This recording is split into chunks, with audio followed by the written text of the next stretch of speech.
No, but I'm talking about, because I was behind you on 43, and you turned early to come to downtown.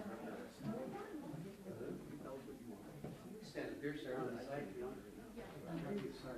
No, you're trying to work, and I'm just moving around. You deserve it.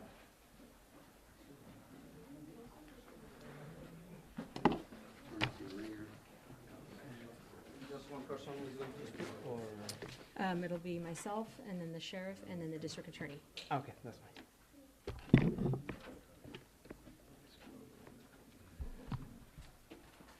Thank you. Yeah, just let us know when you're ready. Oh, thank you. Sorry. You have 12 seconds. Can you do it? It's 11 more than normal.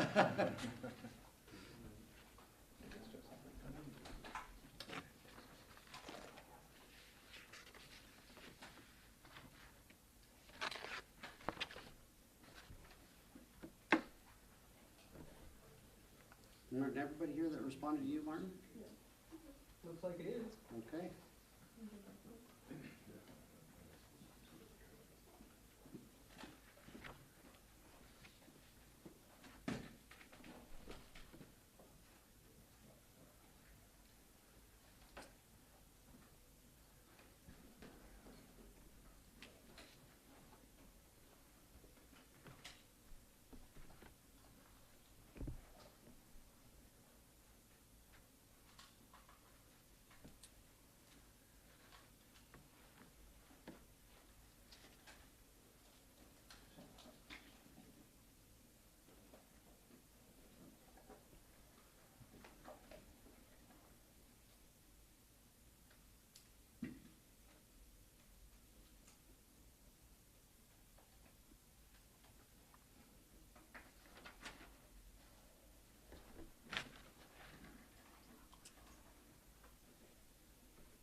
Sorry. Yep, you're good. Any spot.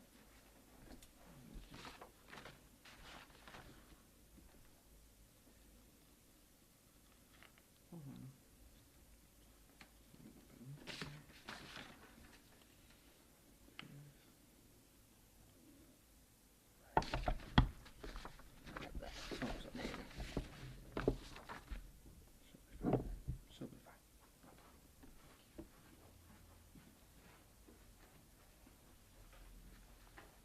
Are you ready? All right. Good afternoon, and thank you for being here today. On Wednesday, October 23rd, at approximately 1 p.m., the Hanford Police Department received a report of a drive-by shooting in the area of 10th Avenue and Lacey Boulevard, here in the city of Hanford. Officers responded to the area and observed a white Honda, which was stopped at the southeast corner of 10th Avenue and Lacey Boulevard. Officers observed numerous bullet holes in the driver's side of the vehicle. An adult male was located in the driver's seat and was determined to be the only occupant of the vehicle at the time. The male subject sustained what appeared to be multiple gunshot wounds and was non-responsive. Officers removed the victim from the vehicle and immediately began life-saving measures. Upon the arrival of emergency medical services, the victim was transported to Adventist Health Hanford, where, despite all efforts, the victim died. The victim has been identified as 23-year-old Cruz David Avalos of Hanford. Investigators canvassed the area for witnesses and video surveillance and were able to identify that the involved suspect vehicle was a black Nissan Versa. Through continued investigation, they were able to identify the suspect as a 16-year-old male residing in Hanford. The suspect was later apprehended by the Kings County Sheriff's Department after he was fleeing from the scene of another shooting in Kings County, and in just a moment I'll turn it over to Sheriff Robinson to brief you on that. I would like to extend my heartfelt condolences to the family of Mr. Avalos. This senseless act of violence has taken a young life, and my thoughts are with his loved ones during this incredibly difficult time. I also want to express my gratitude to the officers, deputies, and investigators who worked tirelessly to apprehend the suspect. This cowardly act, which was committed in broad daylight at a busy intersection, demonstrates a blatant disregard for human life. We are committed to bringing the suspect to justice. The 16-year-old suspect in this case has previously been arrested by our agency for multiple firearms charges and also resisting arrest.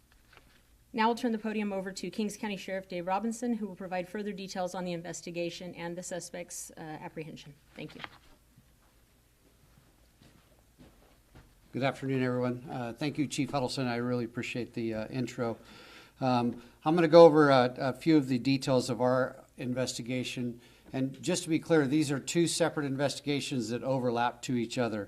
On October 24th, 2024, at approximately 1 a.m., patrol deputies from the Kings County Sheriff's Office responded to the area of Jeff Road and Thomas Court for a gunshot victim on the Santa Rosa Rancheria in Lemoore, which is located in our unincorporated area of the county. After arriving on scene, deputies located the male victim on the roadway of Thomas Road. He was later identified as a 19-year-old Hanford resident. The victim sustained a right abdomen rib area gunshot wound, which collapsed his right lung, and also a graze wound to the right cheek that broke the skin on his right cheek. Medical personnel arrived on scene and began life-saving measures. The victim was transported to a local area hospital to undergo further treatment. Our last update earlier this afternoon was that he was in stable condition awaiting surgery. Witnesses in the area reported hearing several gunshots. Two subjects were seen fleeing from the scene, and they were reported to be a male and female. Their descriptions were given to responding deputies, and they were ultimately located running through the parking lot of the Tachi Palace Hotel and Casino. A KCSO patrol deputy stopped both subjects and was able to quickly identify the 16-year-old male subject as the subject that the Hanford Police Department had identified in their homicide. The male did not initially follow deputy's command and kept walking away from the deputy with his hands concealed in his waistband. He later did comply and placed his hands in the air and was taken into custody. The search entered to the arrest of his body, located a loaded 9mm handgun concealed in his right pant leg. After further inspection, the serial number was found to be scratched off of the firearm. The firearm will later be processed and compared to the Hanford homicide case. There was also another firearm that was recovered from the vehicle that the victim and the Hanford homicide suspect were in at one point. In our circumstances, the Hanford's suspect and our victim were in a vehicle together and another female passenger, and they were asked their gang affiliation while they were out at the reservation by our suspect. And I know it's a little confusing. I'm trying not to confuse anybody. Our suspect in our shooting is still outstanding, and I'm going to go over his description here shortly. And so once that question was asked, then shots rang out, and I got to give credit where credit is due. The Department of Public Safety for Tribal Lands, Santa Rosa Rancheria, did an excellent job. They were able to stop the vehicle that the victim was in and get our personnel on scene to get that victim the help that he needed so we could get him to the hospital. And in doing so, they also identified the two subjects running away from the scene and kept their eyes on them as they fled and jumped over fences towards the Tachi Palace Casino. So a huge kudos to them and their staff for the work that they did last night. Our suspect in our shooting is described as a male, possibly Hispanic or Native American, approximately 5'8" to 6 feet, 190 to 230 pounds, long black hair, armed with a pistol. And we're asking for any of the public that might have information on him to contact us.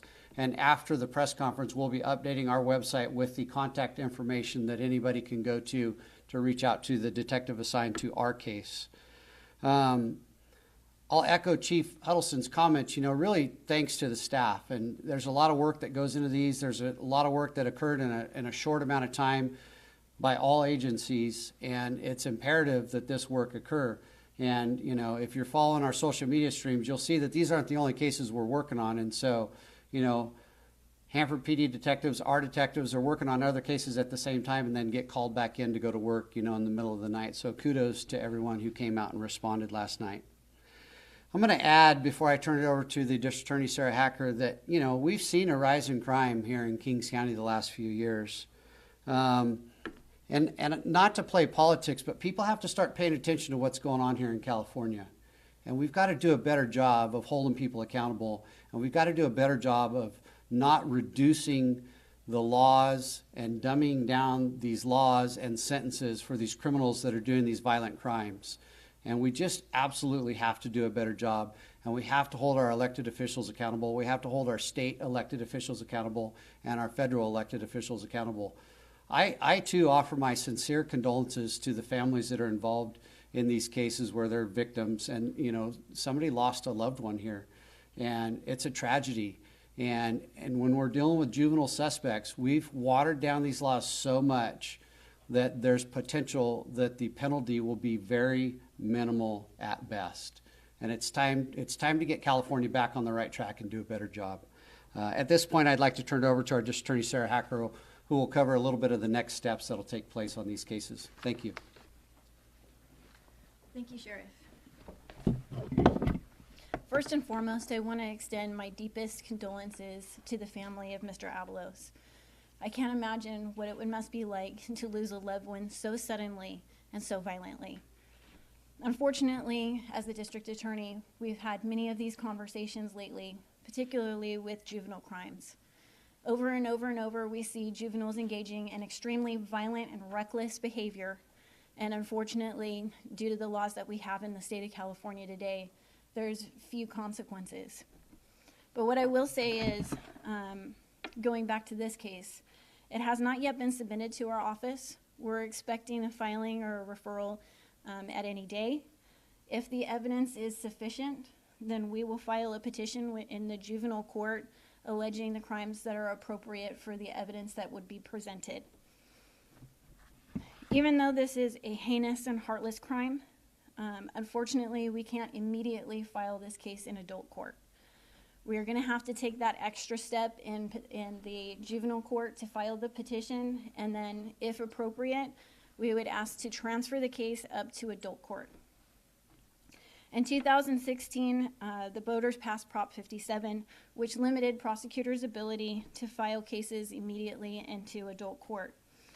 Unfortunately, that proposition limited our discretion to decide what cases were appropriate for juvenile court and which cases were appropriate for adult court. So under this new proposition that was passed in 2016, we have to start in juvenile court. Since 2016, Sacramento and California judges have implemented more progressive reforms which limits law enforcement and prosecution efforts to defeat juvenile crimes. But let me tell you, in this case, our office is committed to bringing justice to our community, and that we will take every step possible to make sure that the proper consequences are implemented in this case. I want to lastly add that I extend a heartfelt congratulations to the law enforcement officers that participated in this investigation and ultimate apprehension of the suspect. It was a joint effort by the Sheriff's Department, the Hanford Police Department, Tribal Security, and my office to ensure that the family of Mr. Avalos knows who was the person that unfortunately murdered their loved one. Thank you very much. I just need some clarification on the 1 a.m. incident and there's two outstanding, or the one, I'm not understanding. If I can get some clarification on that. Well, was it a case of the shooter in the day case in Hanford was one of the peripheral subjects in the night shooting, but was not the shooter, correct? Is that kind of That's correct. Our information at this time is the shooter suspect from the Hanford case in the daytime was with our victim, but he is not the shooter in our nighttime case. The shooter in our nighttime case is still outstanding, and he was the one that I described in my comments. And so I understand you're probably not, the suspect in the Hanford case is not being identified because he is a minor, right? Correct. The suspect in the evening, is he a minor as well? Or are you just not at liberty to describe or name the suspect? At this point, we do believe he's an adult, but we have a very kind of generic description that I put out, and I believe there was maybe an age range. Let me check real quick. No age range, so we'll have to try to clarify that, and we'll put up some updates on our website as well. And I know that the victim in the Hanford case is just kind of a random shooting, but it sounds like that this was some sort of gang activity in the overnight one by Apache Palace. You know, in speaking to our case at the reservation, one of the witnesses indicated there was gang discussion. It doesn't necessarily mean that everybody was gang related, because we have seen cases in the past where somebody's asked about their gang affiliation and there is none, but there's that assumption. And so that's something that has to be further vetted through the investigation if it was truly factual or not. But that discussion did come up in the interaction between the suspect and victim in our case. And in our case, it is an ongoing investigation, but we haven't established any connection at this time between the victim and the suspect. It just seems like he's in the unfortunately wrong place at the wrong time. Very possible. I did want to also clarify, I know on social media it's been circulating that people have seen the suspect vehicle. We do have that vehicle in our custody at this time. You mentioned something about a female being seen with in the evening and in the morning time. What happened with her? Was she apprehended? She was detained shortly. She was a minor, and so ultimately she ended up being turned over to Child Protective Services. Do we know if she was involved in the cases in any way, or we can't go into that? At this point, we're not going to go into the details on, that portion of the case. Absolutely. Thank you. And so you were able, though, to find a weapon on our minor suspect. Right? Correct. The suspect that was booked into the Kings County Juvenile Center, that is Hanford's suspect on their homicide, had the firearm on him and actually brought a picture of the firearm that we'll share for all of you to get a picture of afterwards. So yeah, he had a loaded firearm in his pant pocket. And you said that there was so it more than likely could have been stolen, because you were saying like that? Well, serial numbers ground off, and so that typically indicates that the gun has been stolen. There is some evidentiary process that can take place to hopefully lift that serial number back out, and we'll be able to trace that gun back. But there'll also be some testing done on the firearm to see it was used in any other cases as well, specifically the Hanford case. You talked about crime being up, but where is crime right now for Hanford right now, Chief, and what number homicide is this for the year? So for this year so far, this is our third homicide. We did have 5 homicides last year. For this same time? For 2023, we had 5 homicides. But the complete year or until And this this year so far, we've had 3. But last year, for the 5 last year, was all of last year? The or entire was it year, just 5? yes. Out of those 3 this year, have any others involved juvenile suspects? I don't have that information right now. Thank you. And just for my clarification real quick, was both suspects arrested at the evening incident, or was the 16-year-old arrested before? You said they were together, correct? Only one suspect has been arrested and booked into juvenile hall, the 16-year-old that was the suspect on the Hanford homicide. Okay, perfect. The other people that we have an outstanding suspect on our shooting, and we'll get that updated on our website to kind of put everything out and our point of contact as well. Awesome. Thank you guys so much. And this is for both of you guys to actually answer. Right now, people might be concerned that there's this violent crime around. What would be your message to people in the city of Hanford, in Kings County, about if they should be scared right now or on alert? I think that, we should always be vigilant and be alert and aware of our surroundings. I don't think that there's cause for unnecessarily an extreme amount of fear, but as it's been stated, we have seen a rise in violent crime, and at this time, what we're looking at as a city police department is trying to get more officers on the street because of the rise in crime that we're experiencing. And I'll echo the comment. People have to be vigilant. We've heard it said over the last few years, somebody, I won't take credit for it, see something, say something. Like, we need people to call in, and we need people to be good witnesses. We absolutely don't expect people to intervene, but please call us, and if you're not sure if your message got through, call back. Because sometimes, when these critical incidents occur, multiple callers are calling in, and law enforcement doesn't have the time or resource to necessarily contact everyone. So if you called in and it's been a few days and nobody's reached back out to you to get your statement, please call back. Request to speak to somebody, because it's difficult sometimes, if you're in a dispatch center and you've got 10 calls coming at the same time, but you're trying to get an ambulance out to the victim for life recovery efforts, You know, like be patient, but call back. You know, call back when things have settled down to get that statement on the books, because the only way we make a difference is if we start making arrests in these cases and put them in jail and put them in juvenile hall and send them to prison. Let's have an impact, and that's really what it's all about. I also have a question for the DA. Absolutely. So you're saying now he could be charged as an adult, but you kind of have to go because of the propositions that have been passed. You kind of have to go through this whole, I say jump through hoops, but that's kind of what you have to do, right? Agreed, yes. Potentially, we could move him from juvenile jurisdiction into the adult court jurisdiction where he'll face significantly more time in custody. But unfortunately, based on the propositions that have been previously passed, as well as laws that have been passed in Sacramento and rulings that have been made by judges, we have to go through this process first. If you could speak to if he was pushed to adult court, could you speak to how long that process would take potentially? Well, it kind of depends on what we would be charging him. Unfortunately, our office has not received the police reports yet, so anything that I would say would be speculation. Absolutely, thank you. Yeah. But in a case like this, he is being held in juvenile hall, and there's no chance of him being released or, you know, turned back to family, is there? Not by anything that, we would prevent that from happening for sure. I just have a clarification. Chief, can you talk about where you guys got that suspect vehicle at and the process of that? I know you said you guys have it in custody, so how did that happen? Well, I also want to go back to when we talked about being a witness. We were quickly able to identify who our suspect was in this case based on video surveillance in the area, but also witness statements, people that were in the area that saw something that were willing to come forward and give us that information. So we're grateful for that. As far as the vehicle being located, do we know? Was that on your place?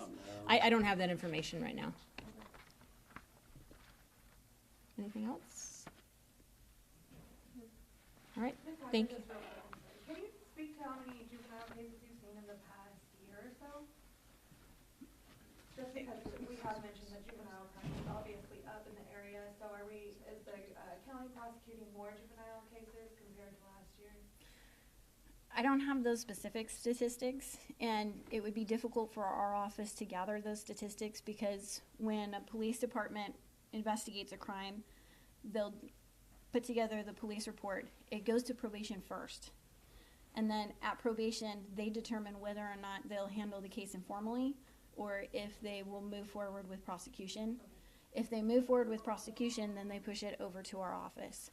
But it would be difficult for our office to determine whether or not there's in total more because we have that link in between us and law enforcement when it comes to juvenile cases. But I will say that in the cases that I have reviewed and that are in our juvenile court system, they're growing more and more violent. No problem. Thank you, everybody, All right, for coming. thank you. I'll leave the picture here on the front chair if anybody needs to get it.